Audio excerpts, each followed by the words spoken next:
Okay, Anderson students, first of all, let me apologize. I'm sorry that I missed the lab again. I had it on my calendar this time, and it was an odd day. I took my students in thermo to a tour in Louisville of a combined cycle power plant. When I got back, picked up my daughter, and I don't know how I just completely forgot about the lab, so I apologize for that again.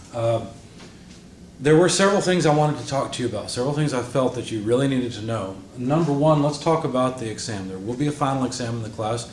It'll consist of 2 parts, and we'll give you some information about those parts so you'll know what to expect. The last exam was really long, and I think it was more material than you could really handle, but I really wanted to test you over as much material as possible. See, my goal is for you to learn, and so maybe this is a way you can learn. If I tell you basically what's going to be on the final exam, you can work up to that point and be ready for it, and hopefully accomplish it and learn a lot in the class. That's really my goal. I'm looking at my list on the board. You can't see it. So what will be on the final? Well, the concepts on the final are not cumulative. Of course, you have to know how to program the Arduino. You have to know how to hook up an H-bridge and use it to drive a motor. So in that sense, it's cumulative. So make sure you're capable of doing those things. However, there's some particular parts I want to tell you about, and I've told the students in New Albany about this as well. The topics will be PID control, so you need to know what proportional, integral, and derivative control action do and how they work. You need to understand the problems with them, and I put a link to Brett, I can't remember his last name. If you search for Arduino PID and BRETT Brett, that's his name, you'll come up with his website. And anyway, he goes through a lot of detail showing how to make a good PID control algorithm in the Arduino, and he'll talk about the various problems that can occur with the proportional, integral, and derivative actions. So you also need to understand about velocity profiles. Now, you guys are a little bit behind where we are in New Albany. That's okay, because the Anderson schedule goes a little bit farther out and starts a little bit later than New Albany. So I think you're on track just fine. But you really need to understand the velocity profiles. Make sure you've watched the videos where I describe those and what they are and how they work. And then try to create it for yourself. What you should try to do, once you get your PID control carriage working, you should try to implement a velocity profile on it and make it from scratch. More detailed information about the exam. There will be a programming problem, certainly, and I'll go ahead and tell you what the programming problem basically consists of. I haven't nailed down all the details, but I have bought some small DC motors that have encoders. They're rotary encoders mounted on the back of the motor shaft. And so what I'm going to do for the exam is ask you to make a program, and you can make the program ahead of time, I don't care, but make a program that will allow the user to control the position of this DC motor. So it's kind of strange, because usually with a DC motor, you just hook it up to power and it turns. But what we're going to do is monitor its position via the rotary encoder on the back side of the motor, counting steps just like we're doing with the printer carriage. And oh, and by the way, the encoder and the photo sensors are already mounted to the motor, so that hopefully won't be a problem. They should work fine.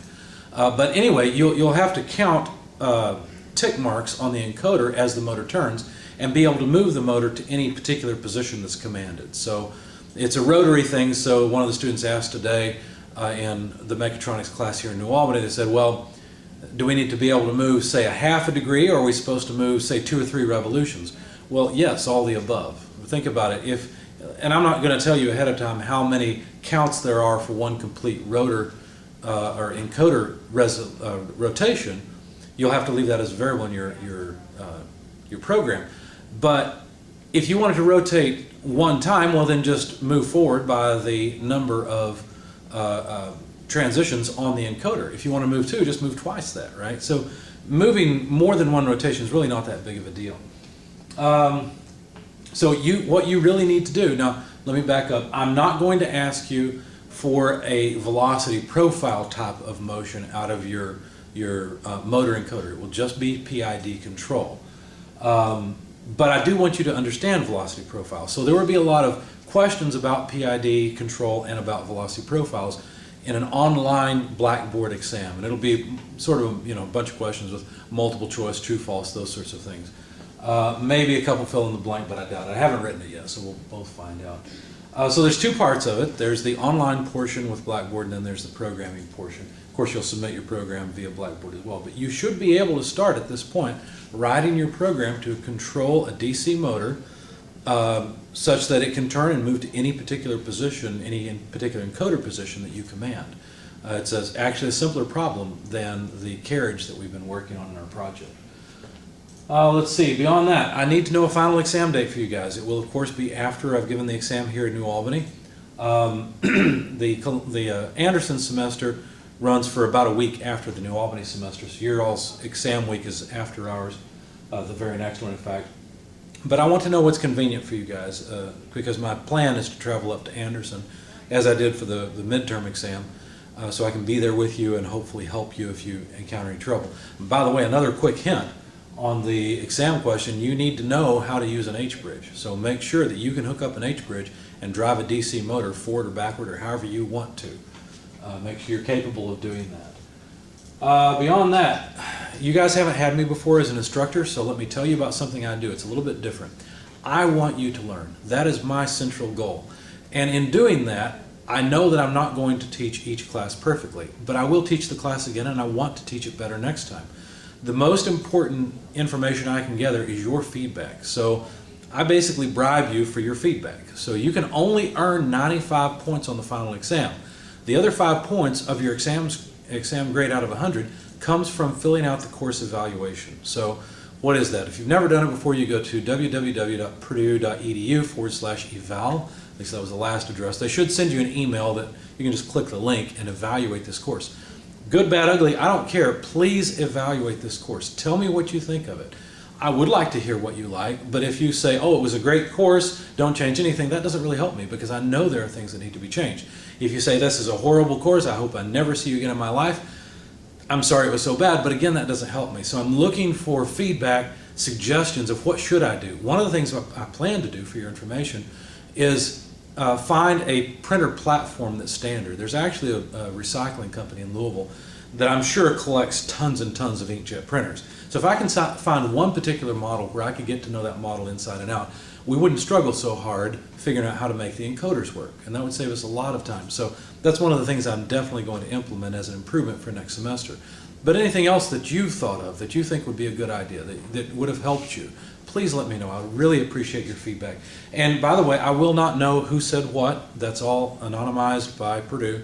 So once you fill out your course evaluation, the way I will give you 5 points is you'll get to a screen, I don't know exactly where it's at, but once you fill out the course evaluation, you'll get to a screen that says, okay, you've successfully completed the course evaluation for it, and it'll list all the courses you're in. Just hit print screen on the keyboard and use I think there's a snap or snip tool you can use in Windows now. Anyway, just get an image of the screen and submit that to me on Blackboard. There will be a place, the course evaluation credit, and all you need to do is submit either a PNG or a PDF or a GIF or a JPEG, whatever format you want it to be in. But you can just hit print screen on the keyboard, bring up some photo editing software and hit Control-V or paste, and it'll paste that image of the screen from the clipboard, and then you can save it in whatever format you want and submit it to me on Blackboard, and you will get 5 points of credit on the final exam ahead of time or after time. Now Purdue does shut off those evaluations on a certain date.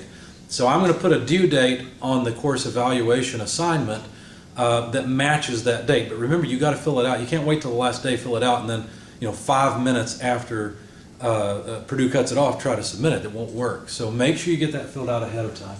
And I hope by this point you have a good idea of some suggestions for me, which I appreciate. The last thing to mention, in the last videos I made, hopefully you've seen them, but remember I was struggling with the PID loop taking a lot of time to calculate. If you look at the screen behind me, I'm in the ISR, so make sure you download my solution. I think it's PID Carriage 2018. I've given you access to it. Make sure you download it and look at the ISR function. The ISR function is the actual PID calculation math, okay? It's where I'm calculating what the output should be based on the error, how long it's been around, and how quickly it's changing, and then actually changing the command to the motor. So if you scroll down in it, what you'll see is there are 2 commands, and the 2 commands are just basically one's for forward and one's for reverse, okay? So this is where the analog write actually happens to make the motor start moving. Now if you're using the H-bridge, the chip H-bridge, it's opposite logic of what I've got here. So what you have to do is you have to set enable low, or in other words analog write 0 to be full speed. Analog write 255 is like a constant 1, and that will actually make the H-bridge not send any current to the motor. So it's inverse logic, where 0 is all the way on and 1 is all the way off. In any case, so you'll have to figure out how to switch these around if you want to make this ISR work with your H bridge. And there's something else I wanted to tell you about this. Oh yes, so I was spending so much time in this code. So what would happen is I was calling this 250 times every second, right? So the Arduino's in this code very frequently. In fact, 250 times every second it's in this code. And the problem is that it spends so much time in here, what would happen is while I was doing these calculations, either sensor A or sensor B would trip. The carriage is moving along, right?